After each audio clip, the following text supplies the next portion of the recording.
We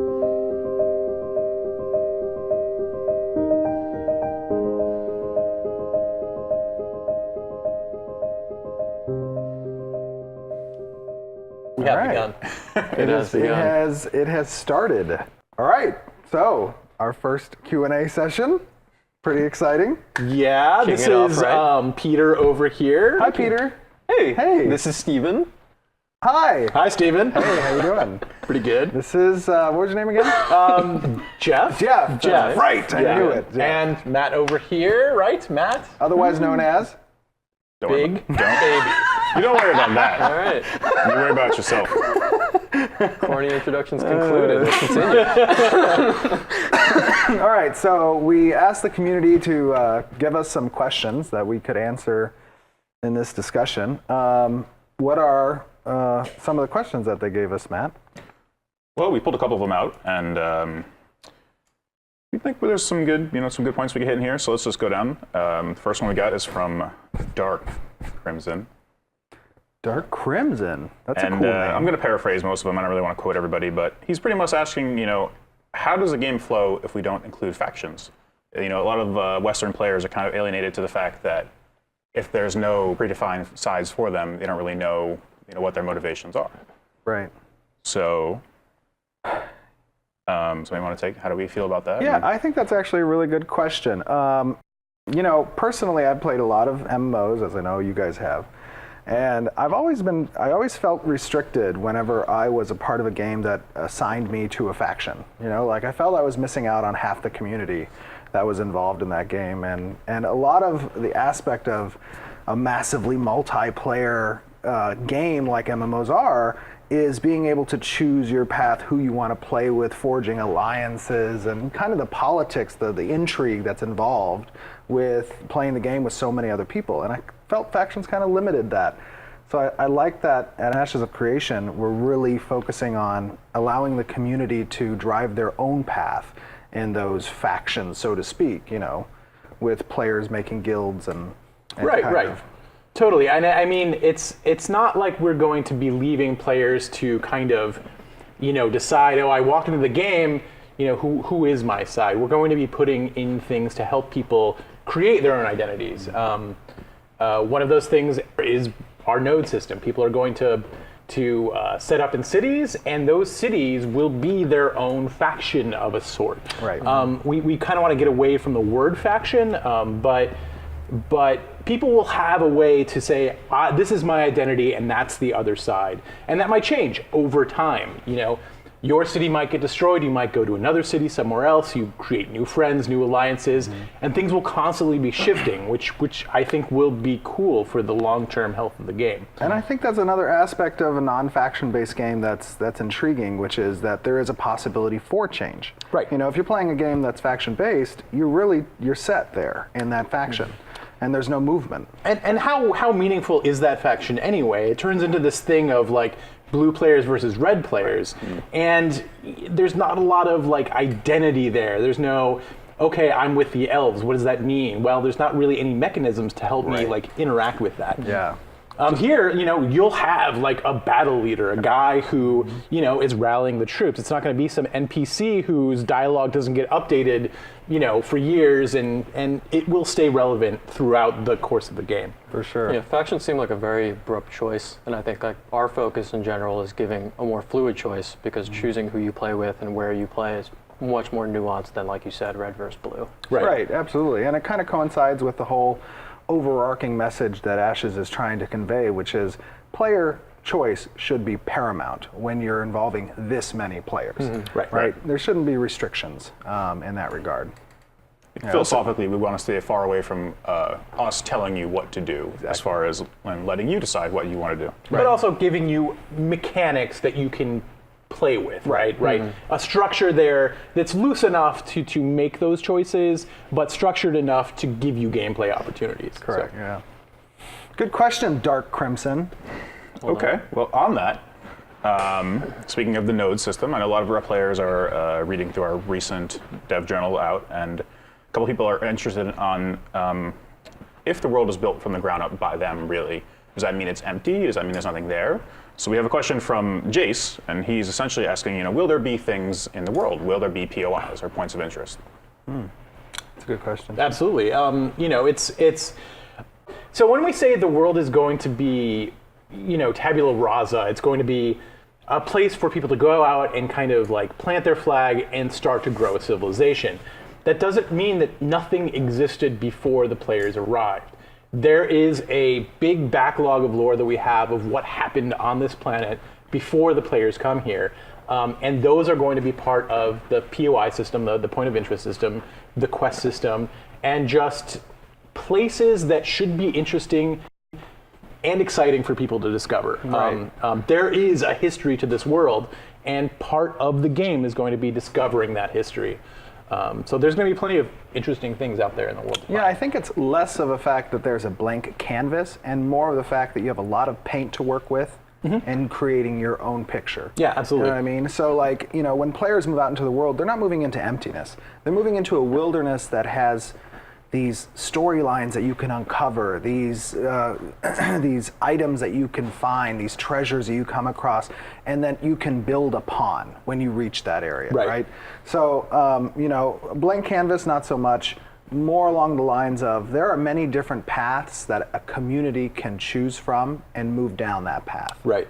Yeah. Right, it's civilization that's not there. It doesn't mean that there's not a world out there to explore. So we give you that first layer, right? And there's a lot of stuff to do in that layer. But then as players develop the world, more and more layers get added and more gameplay opportunities get created because of the push-pull between players in addition to the feedback we're giving to you in the world itself. Right. So I think the words player development, the players are developing the world, but like you guys said, that doesn't mean it's blank. That might be like false for them to think that. So it's more that there are going to be dungeons in the world or points of interest, things like wizard towers or mines and woods to run through that are going to attract people and maybe become hubs for these people.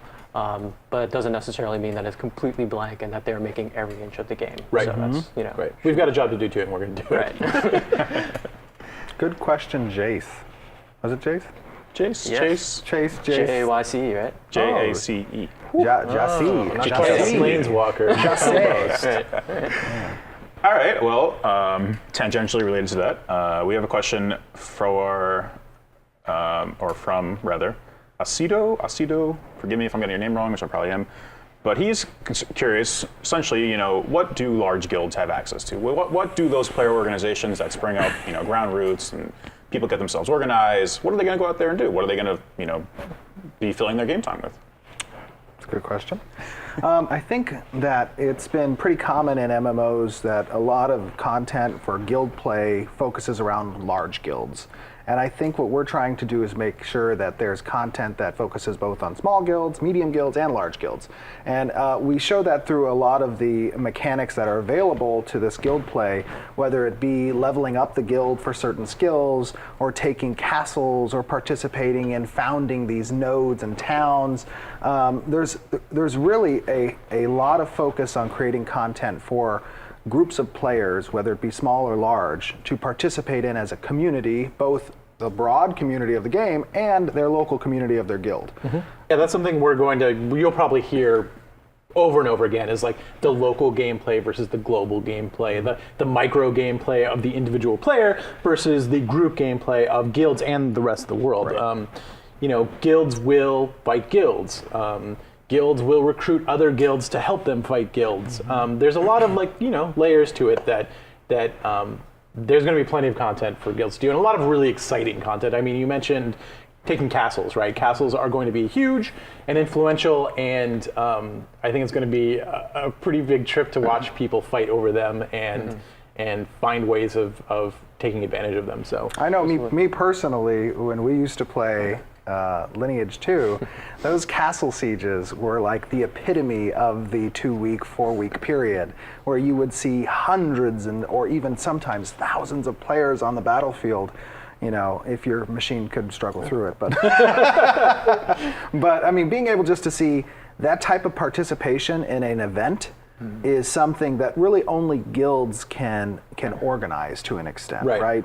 But just because a guild organizes it doesn't mean that other people who are not part of that guild can't participate. Absolutely, that Which is is, And I think that's absolutely. one thing that we try to get away from is that the castle sieges of old seem to be these huge, massive events only, and we try to make a lot of mechanics that are scalable. So Right. you can have an individual player participating in events that are just as influential and as fun as large guilds participating in these huge world events. Right. And, it could be a band of 10 guilds participating in one event instead of maybe these two massive server guilds that sometimes happen. Guilds will have a lot of activity-driven mechanics in the game that focus on changing the world and impacting the world around them.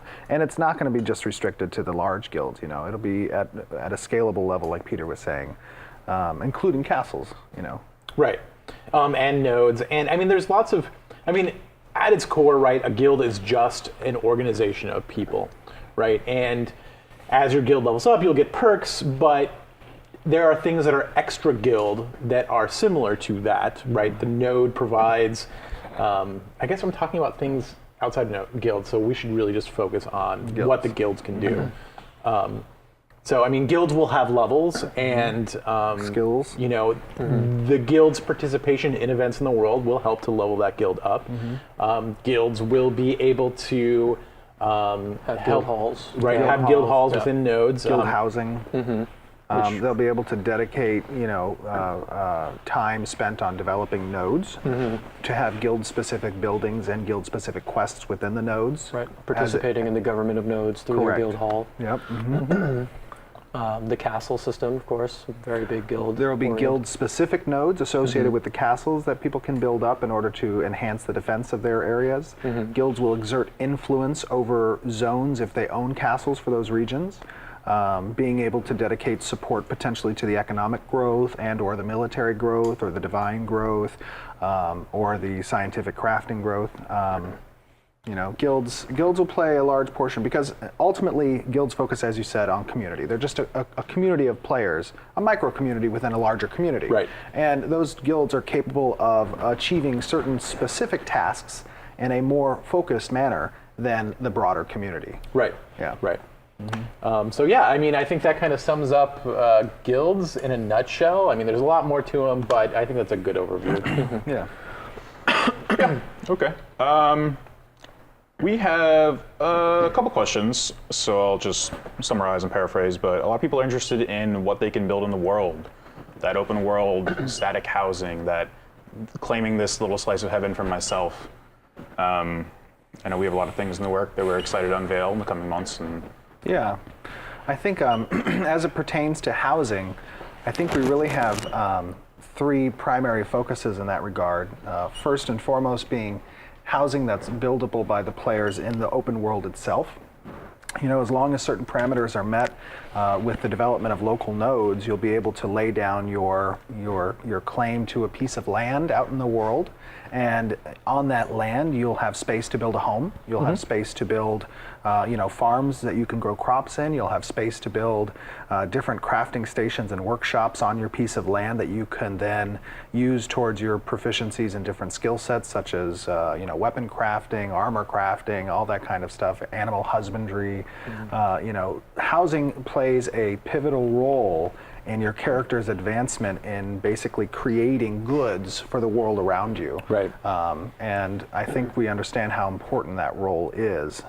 Outside of that player housing being built on your own in the land you choose, we also have housing that is static within nodes that you can participate in at an early phase of the node's construction and then reap the benefits should that node progress to the later stages, Right. having your home, your static home, growing with it. And those are a finite number of homes per node. Right. We expect those to be strongly fought over, and it will cause some conflict, and that's kind of what we're looking for in that. They will be a rare resource, these houses, and they'll look really cool, right? So if you come to a node and it starts off at a village and you grab that one housing slot, as it grows through the city and metropolis level, that home is going to grow too. So by the end of the node's progression, you might have a really cool mansion But again, those are going to be rare and hard to get, and people might want to raise your node because they want some housing. So. Right, that's for sure. And also just making the houses, trying to make them more modular, because we know that no two players are the same, so making houses just completely static outside of a node, wouldn't necessarily fit the philosophy that we want players to be able to do what they want to do, and build the house that they want to build. So making it a farm, or making it a stable for animals, or making it just a home that they want to furnish and look great, that's up to them. Right. And then aside from the static housing and the player-built housing and the land, we're also including instance housing in certain nodes when they reach a development stage, that players will be able to own an apartment, maybe in a city, that they could then claim citizenship in order to partake in the government and that kind of stuff. Right. Just because you missed out on grabbing a house doesn't mean you can't actually live in that node. Exactly. So that's our solution to that. And there'll still be plenty of opportunities to decorate those. It just won't have the same kind of cachet that an actual house might have. Yeah. Good question. Like housing. Everyone wants a home, right? So I know we're bringing it to a close here, but quickly we wanted to touch on the referral system. We're pretty excited about it, and we think it's going to be a pretty big hit when people, grasp what we're trying to do here. So maybe we should just clear up any misconceptions, or. Yeah, for sure. So, in my experiences first starting to play MMOs when I was 7 years old, back in 1992, playing Neverwinter on AOL, that was $6 by the hour. Dating yourself. Yeah, my mom was not happy about that. So I'll tell you what. Definitely not. But from my experiences getting early on in MMOs, it's all about, again, the community and the people that you play with. It didn't become so much the game that I was playing, more so that the friends who I had made online, they were playing those games too. And I always found that as we moved from MMO to MMO, we moved with our group, so to speak. Right. And we, the players, built the MMO. Without the players, the MMO doesn't exist. Exactly. And for the players taking on that responsibility and bringing the community with them to a game, they should be compensated in some way, shape, or form, or rewarded for that. And I think that our referral system really goes to rewarding our players for helping us to organically grow this game into something that can be a very large, massive multiplayer community. Right. Right. So our referral system focuses on who you bring to the game, right? Which is something you do naturally, regardless. And by bringing people to the game, you're getting rewarded with 15% of anything that those players spend on the game, whether it be through the cosmetic shop, or through their subscription, or through anything that the players do in the game. You're getting 15% that you can then apply towards your subscription.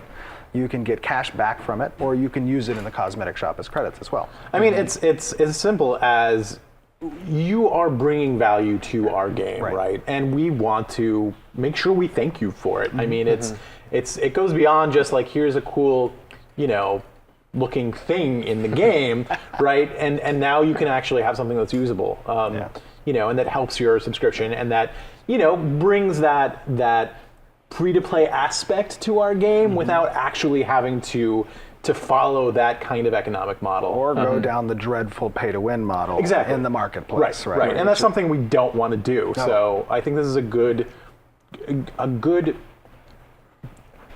thing for us to. This is a good balance between. Balance, that's what I was looking it's for. a good balance between offering the players something that mitigates the cost of a subscription model, which everything is something that players are normally adverse to. But at the same time, we don't want that pay to win that's been ruining MMOs for the past 10 years in this whole free to play model, right? Right. And it makes sense. I understand why companies have to go down the pay to win route, because they need to attract those microtransactions in the marketplace in order to keep their game healthy. Absolutely. And that's totally understandable. But at the same time, if we want to get back to what made MMOs great, right, we need to get back to that.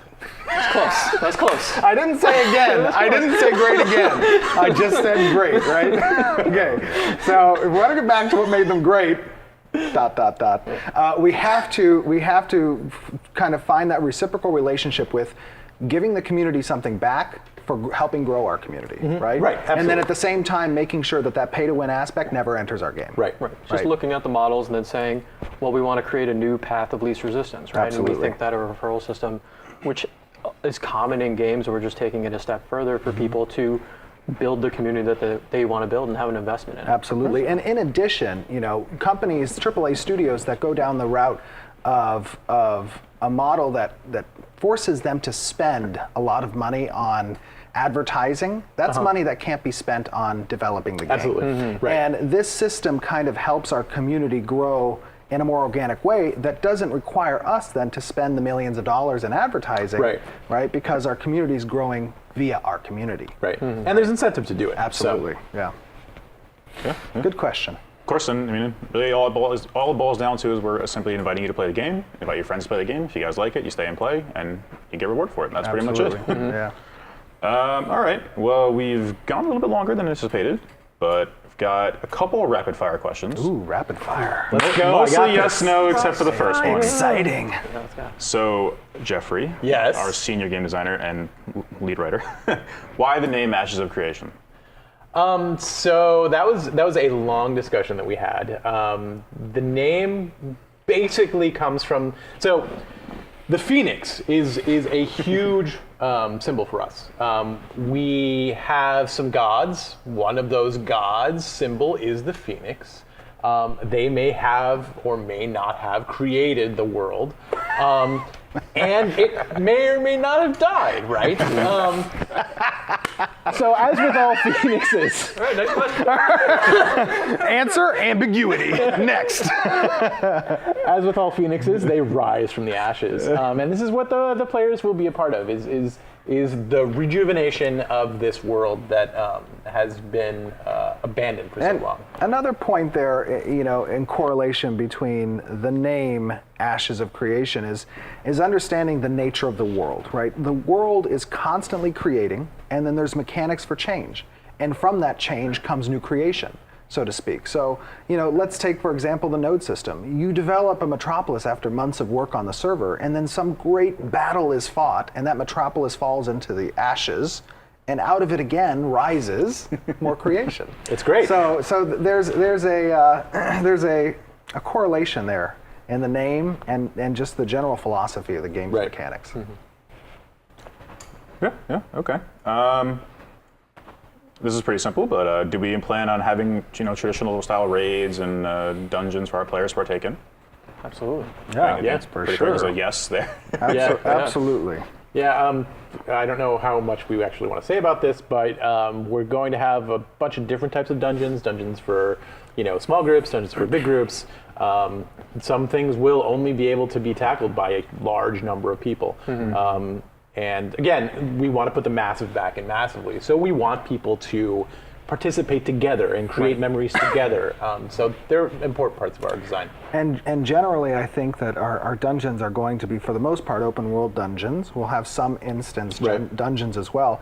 But again, it falls back to player choice. Those dungeons and their content is going to be influenced by the decisions that the players have made to move their civilization in the world, right? And those decisions will impact what content you experience in those dungeons. Yeah, I mean it's totally possible, at least on our whiteboard, that that one server may unlock a dungeon and another server might not, and one server might be getting loot from one dungeon and another server might be getting different loot. So there's a lot of branching that we're going to be putting into this game. And We definitely want to keep them dungeons are part of scalable, keep them flexible, have them for ranges of player quantity and quality level wise. So, we think it's something, we know it's something players want. So definitely. Right. Yep. And then finally, for our Oceanic players, are we considering Don't mean to Oceanic laugh at you, servers? Oceanic. Yeah, sorry. We just talked about this in the room a while ago, and we had a funny conversation. So We love our Oceanic players. Yeah, we do. Yeah. Even though we don't have players yet, technically. Technically. Start the community. Get it growing.